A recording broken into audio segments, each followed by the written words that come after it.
Convention of the Carrie I can really on behalf of Mr. Patrick Blake.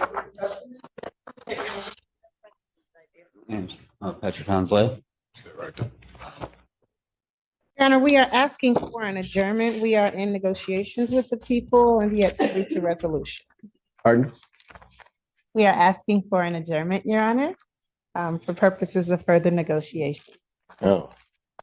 So what do I do about his violation? Oh. I apologize, Your Honor. I did not. Um,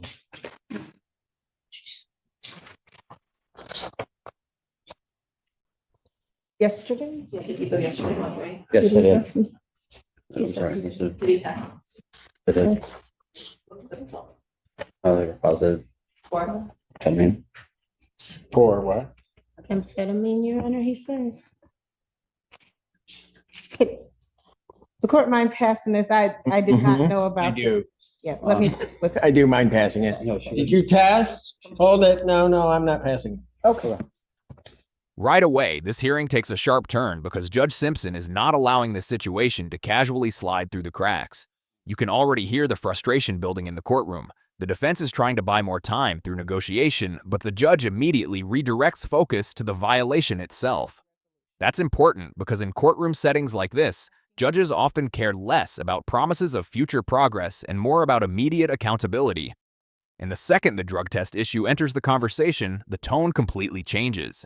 What makes this moment interesting is how quickly confusion starts turning into credibility problems. The defendant is trying to explain miscommunication surrounding community corrections, intake scheduling, and reporting requirements, but the court is listening for consistency. Judges hear excuses every single day, so when details start sounding scattered, alarms go off instantly, and you can already sense what the real issue is becoming here. Not just drug use, but honesty. That's the kind of thing that can completely change how a judge views a defendant in real time. The courtroom atmosphere is shifting from possible negotiation to serious trust concerns, and everybody in that room knows it. This case is no longer just about compliance. It's becoming a test of credibility under pressure. Did you go over and test? yes, I did. And she stated that she made a motion to the courts of retracting her violation because that she made the motion towards not retracting, but like recalling the violation request, and they granted her it. She said, Ms. Dozier, They did what? they granted she requested for a violation. Okay. So, Your Honor, it looks like Ms. Dozier sent an email. Okay. Indicating that there was a violation for his failure to contact community corrections. And then she sent another email on Wednesday indicating, good morning, I sent a violation report for Patrick Lay, closing supervision interest due to failure to report to community corrections. He did make contact this morning after his mom made him aware that I called. He scheduled an intake at 1:30. So this is where he now states that he did go and test at the 1:30 time, or he went to do his intake at 1:30. You said. And he tested. Yeah, She did. And that's what I want to get to. He Yep. tested. And According was to his positive. statements today, Your Honor, it indicates that he was positive for amphetamines. and do you have medication that you take? I do not, Your Honor. Okay, that's going to be a problem. And just message with I'm gonna Ms. have to Dozier, disclose that she here. confirmed that his test indicated that he's positive for amphetamine, so now I asked that same follow-up question is possible use for that, and I got the little levels that she's typing right now.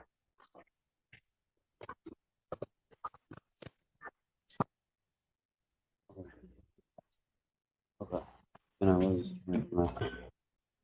this I was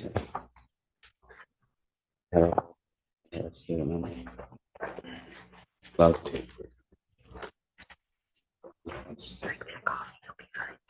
That awkward silence followed by that explanation right there, that is the exact moment this hearing starts unraveling emotionally. The defendant is clearly nervous, clearly trying to explain the positive amphetamine test, but Judge Simpson is already evaluating whether these answers sound genuine or evasive. And in court, delivery matters almost as much as the actual answer. Now, legally speaking, the judge is trying to determine two things at once. whether the defendant violated bond conditions, and whether treatment is a safer option than immediate custody. The defense attorney smartly pivots toward rehabilitation by highlighting the underlying possession charge and proposing substance abuse services instead of pure punishment. That's a classic mitigation strategy. Acknowledge the issue, then redirect toward recovery. But the problem here is timing. The positive test came after court supervision began. That immediately weakens the defense position because courts expect strict compliance once release conditions are explained. Judges can sometimes tolerate relapse. What they rarely tolerate is confusion, minimization, or half answers. And notice how everybody starts speaking carefully now. The attorney is trying to preserve hope. The defendant is trying not to incriminate himself further.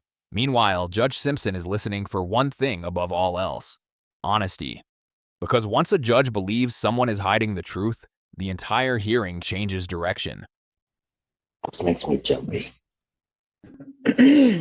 So, Your Honor, Mr. Lay indicates that he did have a conversation with Ms. Dozier after the positive test. Ms. Dozier is hopefully going to be able to refer him to CCOP, is what he's saying. He says that they discussed treatment options or things that would kind of help him, I think, based on the underlying offense.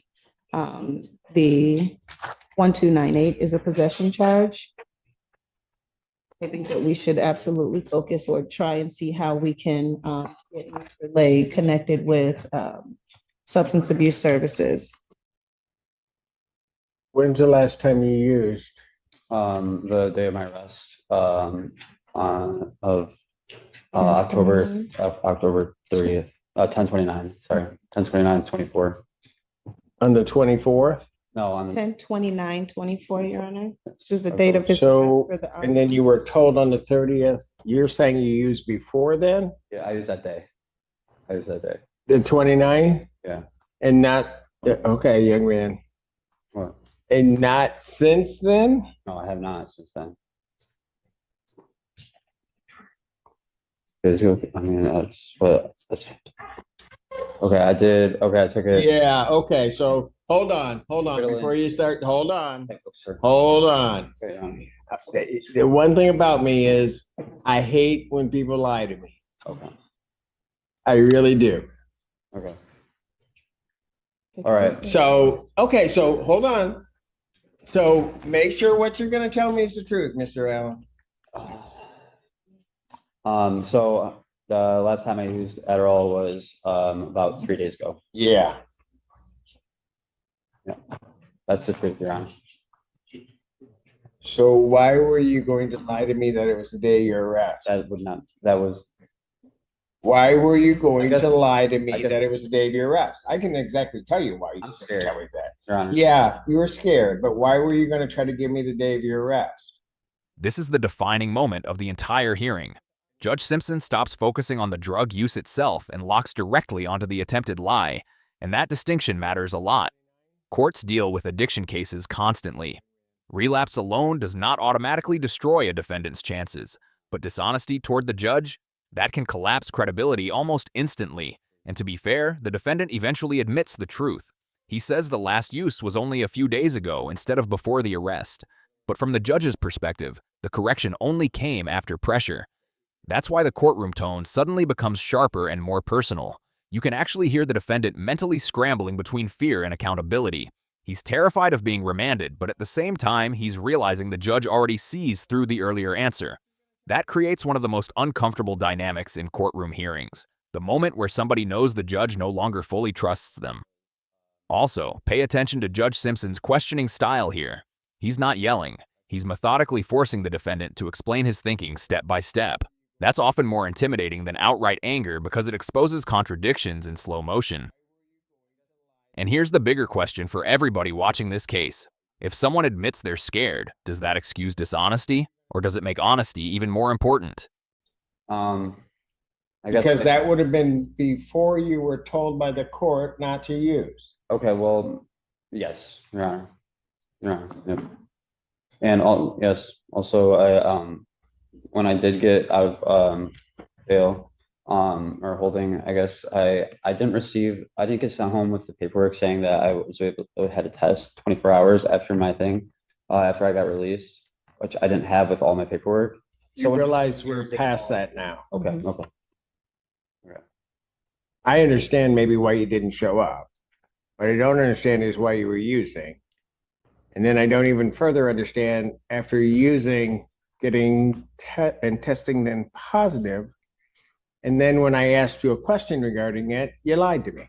Okay, I guess I was scared, Your Honor, for the sake of, well, one, I had to show up because it was better to show up and I guess maybe fail and just still be here. Because I know a no-show is also, testing positive as well, the same thing. But I wanted to insert myself and like, I want to make myself better. And I want help because I need help, Your Honor. The lying part, I'm shameful for. I'm just, like I said, I'm scared. So, I do want help. Why I went to affirmative corrections, when I was told I'm into Are zero. you sure it was 3 days ago? Because as I'm listening to you, I think you took it well after that 3 days. No, sir, I'm just scared. I really am. I'm honest, sir. Like for 3 days, that's when I last took Adderall.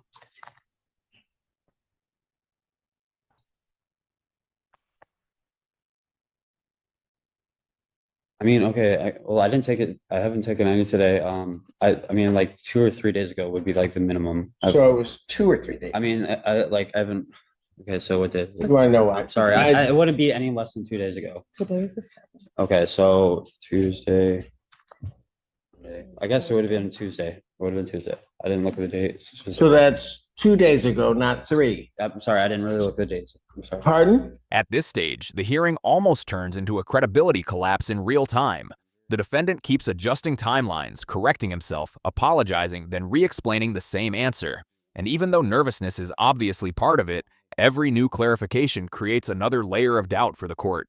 This is actually something judges encounter constantly in violation hearings. People under pressure often start estimating instead of answering directly. But unfortunately, once the timeline changes multiple times, the court starts questioning whether the person is being truthful or simply adapting answers to avoid consequences. What makes this especially difficult for the defense is that the defendant keeps talking past the question.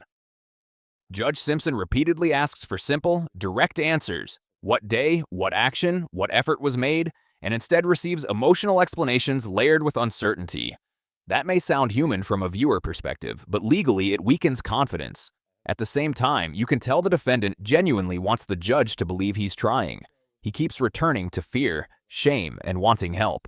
The problem is that the courtroom runs on verifiable actions, not intentions, and Judge Simpson is clearly reaching the point where words alone are no longer enough. The tension now is simple. Can treatment still remain on the table, or has trust already been damaged beyond recovery today? I didn't look at the dates and I didn't know like exactly how to reference. I'm sorry. That is the truthful answer, Your Honor. I'm just nervous. So that's the truth now, It is the truth. after 2 Also- attempts. No, the second time was not like meant to be a lie. It's just I didn't really calculate the day exactly. You're. I'm sorry, sir. That is the okay. truth. That is the Okay. truth. It's okay. There's no other like answer that I can give you. That's. I'm sorry. I'm just very nervous. Me too. Your Honor, if I may. Please. Yes. Your Honor, I obviously I understand exactly how, what position the court is in right now. Me? Mr. No, well, as I'm in the your same options. position as when I walked available. out. This is He's in a true. worse one. This is But absolutely. go ahead, I'm listening. Your Honor, Mr. Lay is here today. When he was told to come to community corrections, he came, knowing that it was very likely that he would test positive, but was willing to deal with the outcomes because he understands that it's important that he appears to court and he makes sure that he abides by the requirement to come to court. He has an addiction based on our underlying crime and these new bond violations. I'm asking the court to consider at least getting him into the CCOP program as soon as possible. Any other outpatient treatment program available to him. He's not a flight risk. He's here. He's here. He came to community corrections. He's come to court. I know that the people will say that one of his charges are an R&O, which is problematic in and of itself. However, The other one's in the possession of the drugs and then the other, that's that he correct. was using after being told not to. Go ahead, I didn't mean to interrupt. I was That's just okay, trying Your to Honor. make it straight. We're just asking for the court's consideration. I know traditionally in this type of situation, the court would consider a remand. We're asking that the court reconsider that and at least allow or order my client to get into some type of treatment immediately. Well, while you can sit up there and arrange that, that's fine. But I'm not going to have somebody not only use after being told not to, then lie to me about you. I didn't mean to like, This statement from Judge Simpson tells you exactly where the court stands now. The judge is not rejecting treatment. In fact, he openly allows the defense to continue arranging resources, but he's separating two different issues: addiction versus accountability. That distinction is huge. The defense attorney is making a very strategic argument here. She emphasizes that the defendant voluntarily appeared at community corrections despite knowing he would likely fail the drug test. That's meant to show responsibility and willingness to confront consequences. In many cases, that argument can genuinely help. But Judge Simpson keeps coming back to the same core issue. The defendant used drugs after being warned, tested positive, and then initially lied about when the use occurred. From the court's perspective, that creates a public trust problem. Judges need to believe that supervised release conditions actually mean something. And emotionally, this is one of the hardest kinds of hearings to watch because both realities can be true simultaneously. Someone can genuinely need help while also violating court orders. The courtroom is now balancing compassion against risk.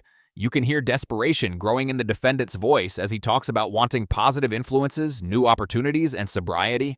But the judge is listening for evidence of action, not future promises. That difference may end up deciding everything. okay, I'm sorry, sir. I do need help with it. I'm genuinely seeking it. That's why I came to community corrections, regardless of my fear or not. So where are you seeking help? I'm seeking help for resources of like people that like, or I guess you can't really change. You can't change yourself until you change like how you go about like being happy. So I'm just seeking new opportunities, whether it be via work or new outlets, like people that are positive in my life, that are stronger based on their efforts they made to become sober, and become happy in life again, fulfilled. So I'm just seeking help as far as just being around people that can guide me and support me through becoming sober. So have you found any? What? I've not like genuinely, no. I'm not saying I don't really have a lot of friends anymore or support. My family is a good support. I'm really close to my family still. I'm in good terms with them. Have you asked them to find you help? I've asked them about moving back in with them. They live in West Spring. Have you asked about finding help? They said they would be 100% supportive of helping. Pardon? Yes, I've talked to them recently about that, within the last like 2 weeks. And they said they would be supportive of finding. Have you called any place to try to get into any treatment, young man? I just got like links and numbers from Ms. Dozier yesterday. So prior to you going to community corrections, you hadn't done anything? I guess not, Your Honor. Yeah. But going to community corrections was my first step into like realizing that like stuff needs to change in my life. And it really does. You know what? Does need. You know what? You need to stop I know. because you haven't done anything.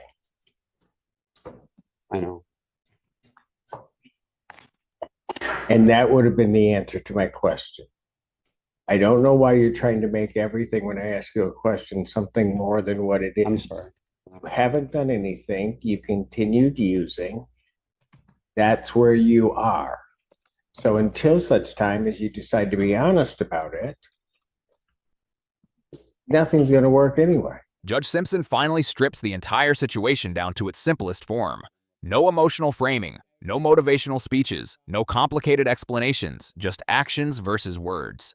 And honestly, this is probably the harshest moment in the hearing, not because the judge raises his voice, but because he completely rejects the narrative the defendant is trying to build around himself. The court is essentially saying you cannot claim transformation while still actively using and avoiding direct accountability. Legally, this matters because judges often evaluate future compliance based on present behavior patterns. The defendant keeps talking about becoming stronger, changing environments, finding support, and wanting sobriety. But the judge keeps pointing back to reality. no treatment enrollment, continued use, failed testing, and inconsistent answers. That's why the courtroom energy feels so heavy right now. The defendant wants the court to see potential. Judge Simpson is demanding proof. And this hearing also highlights a brutal truth about addiction-related cases. Good intentions alone rarely satisfy the court system. Judges usually need concrete steps. Treatment contacts, counseling enrollment, clean tests, support structures, documented effort. Without that, promises start sounding repetitive. At this point, you can almost feel the outcome approaching before the ruling is even spoken. The judge's patience is nearly gone, and the courtroom knows it. I think it might. I know it will. I know it will because I can't risk myself not benefit, like myself growing. Like I'm not gonna risk that. Like I would not like to risk that. I think I'm stronger than I am. Truly, sir. I know I am. I'll adjourn probable cause to next week, November 14th, 2024 at 9 a.m. At this time, defendant's bond is revoked. You're remanded. Thank you, Your Honor.